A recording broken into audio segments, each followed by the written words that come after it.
भगत सिंह साहब की आज जन्म जयंती है। भगत सिंह साहब वो नायक हैं भारत के, जिन्होंने भारत के युवाओं को एक दिशा और दशा दी।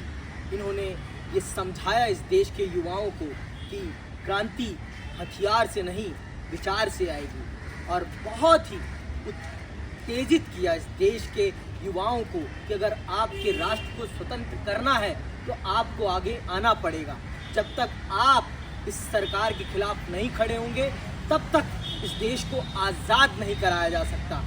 और इस देश के युवाओं को ये भी समझाया कि आज़ादी का असली अर्थ है आर्थिक आज़ादी, राजनीतिक आज़ादी, सामाजिक आज़ादी। उन्होंने इस देश को कुरीतियों से बाहर निकालने की बात करी। उन्होंने इस देश को आर्थिक अंधकार से बाहर निकालने की बात करी, जो आज भी हमारे देश में विद्यमान है। हम भगत सिंह साहब को याद तो करते हैं, हम इसलिए याद करते हैं जिससे कि हम महात्मा गांधी को गाली दे सकें। वास्तविक तौर पर महात्मा गांधी को गाली देने का कोई अर्थ नहीं बनता। भगत सिंह साहब ने अपनी आहुति देना खुद स्वीकार किया था।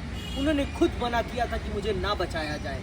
आप लोगों को इतिहास पढ़ना चाहिए और इस बात को समझना चाहिए कि भगत सिंह साहब कौन थे। और जब तक हम किताबों को नहीं पढ़ेंगे, नहीं समझेंगे, तब तक हम उनके द्वारा जो विचार इस समाज के लिए दिए गए हैं उनको भी नहीं समझ पाएंगे। तो मैं आशा करता हूँ मेरे देश का युवा भगत सिंह साहब पर लिखी गई किताबों को पढ़ेगा, ना कि व्हाट्सएप यूनिवर्सिटी के ज्ञान को समझेगा।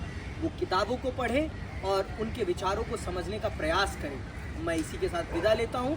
जय हिंद, जय भारत।